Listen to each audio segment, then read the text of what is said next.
Hi, everyone, and welcome to Ask Christa, the place where you can ask questions about how to work through business challenges and workplace issues. I'm Christa Dhimo, and today's listener question is about having so much more to offer, more to give, more to do, more to think about, handle, be accountable for, feel pressure about, and yet you languish. You stretch out a day, you get up, take a walk, get your work done in record time, sit back down, straighten out your desk, all because you're so underutilized.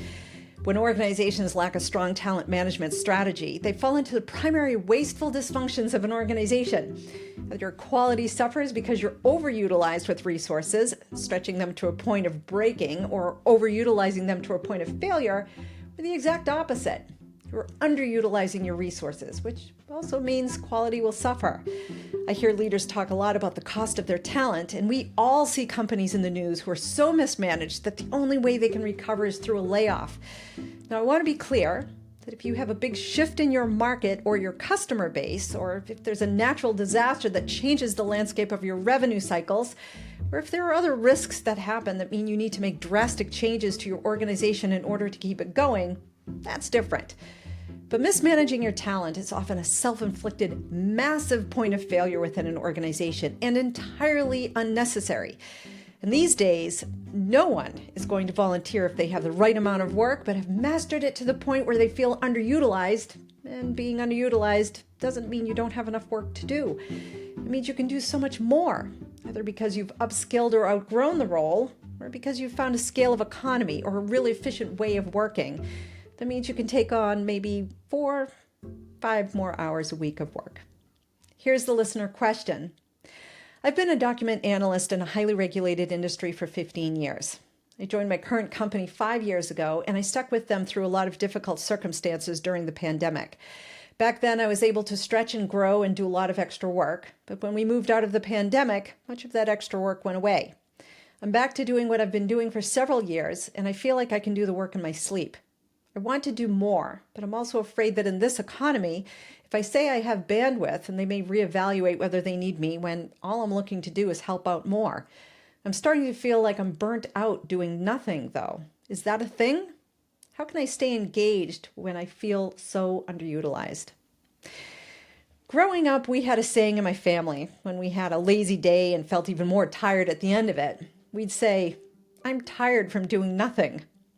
There are times when feeling aimless, lacking a sense of a bigger goal, or simply disengaging from your day-to-day can be wildly restorative.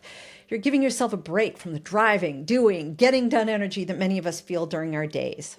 But when this happens more chronically, more regularly, more consistently in our day-to-days, you start to take on a different feeling of being aimless and lacking a sense of a bigger goal, which often leads to feeling unengaged, as if you're floating along without belonging to anything or feeling a sense of purpose in what you do. Languishing at work is a real thing, and it's usually about feeling disconnected from your work and or your workplace, where you go there, exist during the workday, then go home. Ho-hum stuff. Now, there's nothing new or innovative or different I can tell you that a basic Google search on this topic won't provide, but I do want to normalize and underscore that being underutilized leads to feeling under-challenged, and that absolutely leads to feeling disengaged. And it also leads to the same feeling of burnout that you would feel if you were overworked.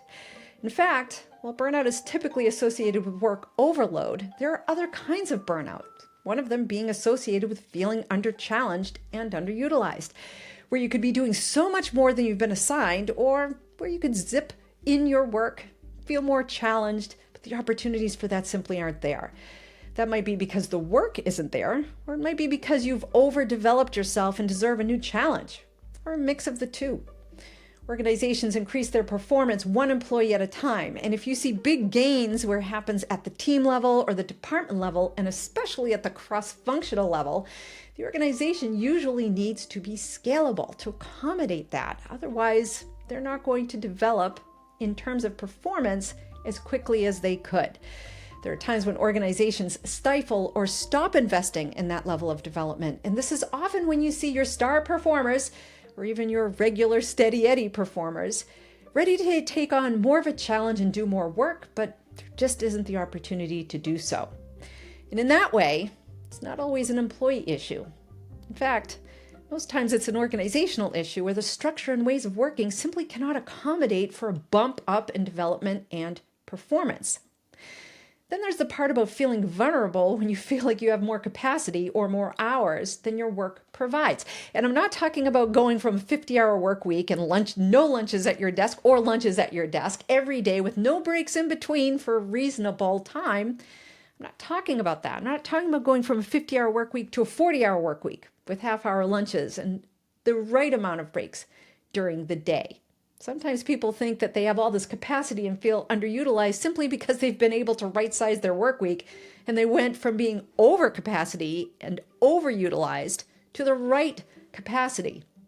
Relatively, it feels like they are now underutilized, but they aren't. They're at the right capacity.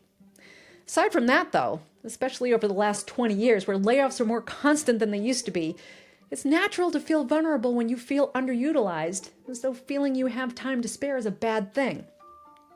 Here's where your value, what you give back to the organization, matters. As you contemplate feeling underutilized, I want you to also think about where else you might be useful, but only as it completes your work week, creates a feeling of fulfillment, and provides an opportunity for you to feel like you're giving something of yourself that will combat the sense of languishing, that sense of feeling underutilized. You need a Goldilocks moment, one where you feel your utilization is just right. If you have a great boss and a keen organization focused on adding value to your customers by way of good humans as employees, you'll be able to talk through ways to add more value so you are rounding out your work week, giving just a bit more to feel fulfilled without taking on more than you should or can. If you don't feel you could discuss it with your boss, then seek ways to help others anyway and align that to your organizational goals. Then introduce the idea to your boss as an extra so you can contribute more. And here's where trust matters. When employees can be honest about their capacity, honest about whether they feel under or overutilized, managers and leaders can make changes and adjustments that will usually enable the organization to work better. It's just a lot of us don't work in organizations that work that way. And that's for a different episode. But whether you can talk to your manager as a means to solve an underutilization issue or simply add yourself to an initiative or team to round out your work week, then tell your manager how you're helping, be sure you're clear on the timing, scope, and expectations of taking on the extra work. You'll also want to be sure you're aligned with any development plans or promotional opportunities that might be ahead of you.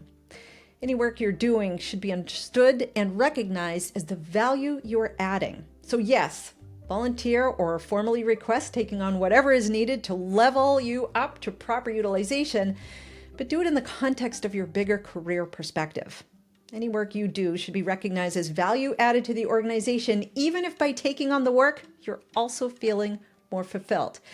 And if there's a lull because of client activity or perhaps something else is happening in the organization, take the opportunity to develop yourself in other ways during a time when you're feeling underutilized.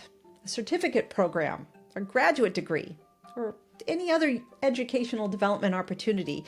It can not only re-engage you at work, but also lead to bigger and better things for you at your organization or at another organization in your future. For your resources located in the show notes, I've included an article from the University of Illinois Gies College of Business from September 2025. It's called Flourishing or Languishing: What Gies Experts Say About Workplace Wellbeing. It offers common language and description of what I've discussed here and offers additional information and perspective, including additional business research at the end of the page.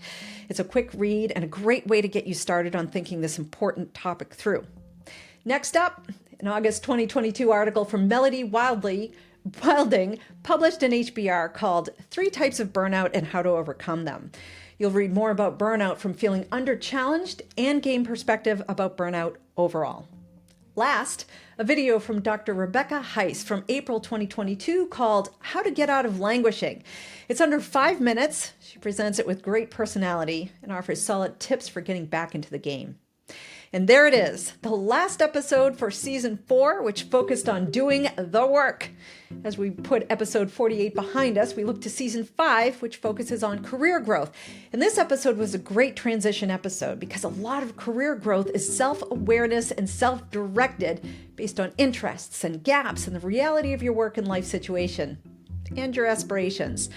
I've received a lot of questions about career growth, so season 5 will be another consolidation season where I consolidate similar questions, select one that best represents common questions, and answer them. You can submit your question on my show's site, askchrista.com. That's Christa with a CH, where you'll see all of my episodes listed based on category and season. While you're there, sign up for my More Answers newsletter, where you'll receive additional content on Sunday nights to set you up for the work week.